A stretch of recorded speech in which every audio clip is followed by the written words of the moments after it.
गाजियाबाद इंदिरापुरम में dentist doctor Neha Singh से बात की हमारे संवाददाता गौरव ठाकुर ने। क्या कुछ बात की, क्या कुछ चर्चा इस दौरान हुई, आइए सुनते हैं। नमस्कार, मैं हूं गौरव ठाकुर नेशनल इंडिया न्यूज़ से।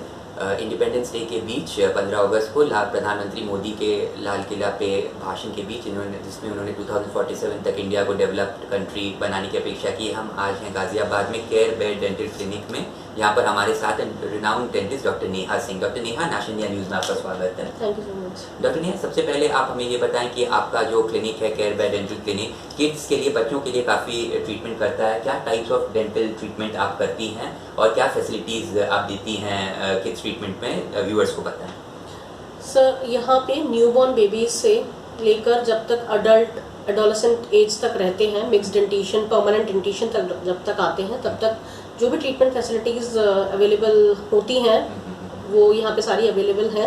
जैसे बच्चे न्यूबॉर्न बेबीज़ में कई बार टूथ इरप्टिंग के साथ ही वो आते हैं। 1 महीने का बच्चा होता है, उसके दांत आ चुका होता है, तो वो सारी चीज़ों का रिमूवल करना।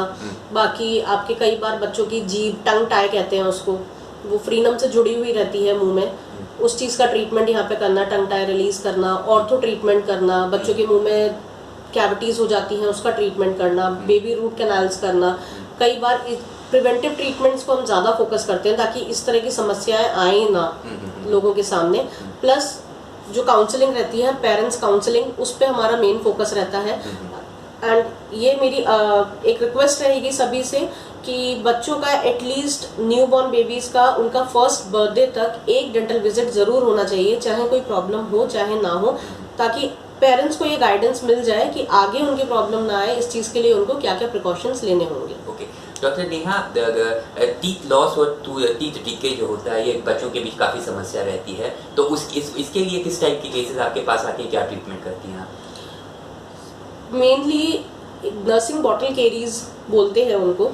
उसमें 3 साल का बच्चा जब तक होता है तब तक उसका मेजर जो स्ट्रक्चर होता है टूथ का, वो लॉस हो चुका होता है।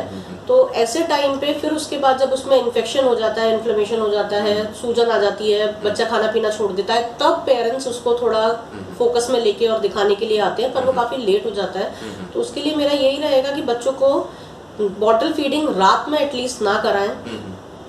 जो दूध उसको पिला रहे हैं बॉटल में, उसमें शुगर कंटेंट ज़्यादा ऐड ना करें। बाकी रेगुलर रिंसिंग, जब तक बच्चा खुद नहीं कर सकता तब तक आप कॉटन को गीला करके या कपड़े को थोड़ा गीला करके उसके गम्स को, उसके न्यूली इरप्ट टीथ को वाइप करते रहें। और जहां उसका फर्स्ट बेस्ट तो यही रहेगा कि जब उसका फर्स्ट टूथ इरप्ट हुआ है।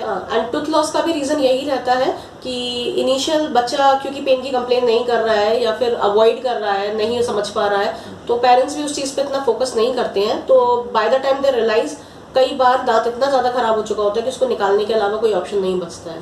पेनलेस डेंटिस्ट्री, बच्चों में भी दर्द होता है, मतलब कि जब टूथ वगैरह निकालते हैं, तो पेनलेस डेंटिस्ट्री के बारे में आप क्या करती हैं अपने क्लिनिक में?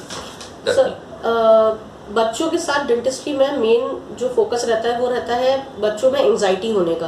क्योंकि बच्चों को डेंटल ये सारा एनवायरनमेंट, आके डेंटल चेयर पे बैठना, फिर उसको वो चेक करना, हम लोगों को डेंटल ड्रेसिंग में देखना, मास्क एंड ऑल, ये थोड़ा सा डरा देता है। पहला हमारा बिहेवियर मैनेजमेंट पे वर्क रहता है, क्योंकि कई बार देखा गया है कि जब बच्चा एक बार सारी चीज़ें समझ लेता है तो काफ़ी ऐसी टेक्निक्स रहती हैं जो बच्चे के साथ हम अप्लाई करते हैं। फर्स्ट डे ट्रीटमेंट नहीं करते हैं, सिर्फ उसके साथ टेल शो डू एक टेक्निक होती है जिसमें उसको समझाया जाता है, बताया जाता है कि ट्रीटमेंट क्या होना है, कैसे करना है। उसको हम इमिटेट भी करते हैं, मॉडलिंग भी करते हैं, उसके पेरेंट्स पे करके दिखाते हैं।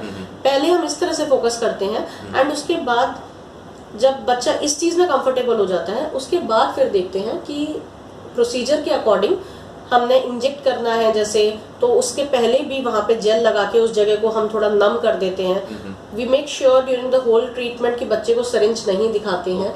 एंड उसको लगाने से पहले, क्योंकि एरिया नम रहता है, तो वो उसको फीलिंग नहीं रहती है।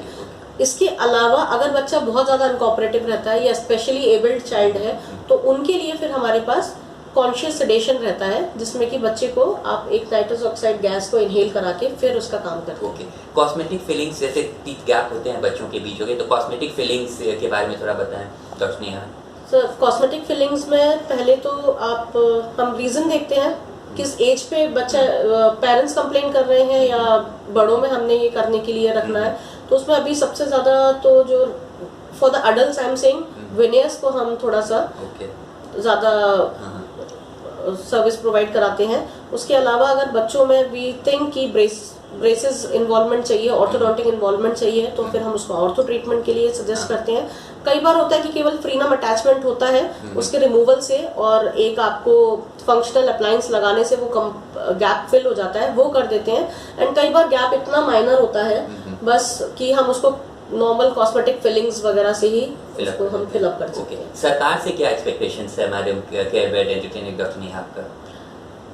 गवर्नमेंट जिस तरह से बाकी हेल्थ केयर सेक्टर्स में अपना फोकस रखती है, आंगनवाड़ी आशा बहनें, वो थोड़ा सा फोकस डेंटिस्ट्री की तरफ भी थोड़ा ज़्यादा होना चाहिए। इस चीज़ को भी प्रायोरिटी देनी चाहिए, क्योंकि दांतों की प्रॉब्लम केवल खाना खाने और यहाँ तक सीमित नहीं रहती है। कई बार ओरल कैंसर के केसेस रहते हैं और आपके बाकी बच्चों में माल न्यूट्रिशन की प्रॉब्लम होती है। ये सारा कुछ अगर प्राइमरी लेवल पे देख लिया जाए तो उसमें आगे इतना इंटरवीन होने की जरूरत नहीं है। Doctor Neha care bed dental clinic है, कोविड का थर्ड लेयर जैसे अभी चल रहा है, अभी थोड़ा सा कम हुआ है, क्या प्रिकॉशंस लेना चाहिए? किस तरह के केसेस आ रहे हैं बच्चों के आपके पास? कोविड में apart from the health I am telling कि बच्चे अभी जो क्वारंटीन पीरियड में जो घर पे रहे हैं उस दौरान एक साइकोलॉजिकल चेंज जरूर देखा गया है बच्चों में, और उनका ईटरी हैबिट्स जो है वो बहुत ज्यादा डिस्टॉर्ट हुआ है, क्योंकि पूरे दिन बच्चे घर में रह रहे हैं, बाहर नहीं भेज रहे थे। तो पेरेंट्स का उनका शोर कम करने के लिए या अपना काम ज्यादा करने के लिए टीवी चला के दे दिया उनको, मोबाइल स्क्रीन दे दिया, वो उसी को देख के खाना खा रहे हैं, वही सब कर रहे हैं। वो एक जो पीरियड है वो थोड़ा इस तरह का रहा है कि डेंटल केसेस बच्चों में ज्यादा बड़े हैं। उसके अलावा इम्यून सिस्टम भी थोड़ा डाउन हुआ है बच्चों का, एंड थोड़ा सा साइकोलॉजिकल चेंज भी हुआ है कि बच्चे सोशली बहुत ज्यादा इंटरेक्टिव नहीं रहे। ओके, ठीक है। तो ये थे हमारे साथ doctor Neha Singh, care bed dental clinic से, गाजियाबाद के renowned dentist. Doctor Neha, national India news में जुड़ने के लिए आपका शुक्रिया। Thank you so much. खबरें जारी रहेंगी नेशनल इंडिया न्यूज पे, सब्सक्राइब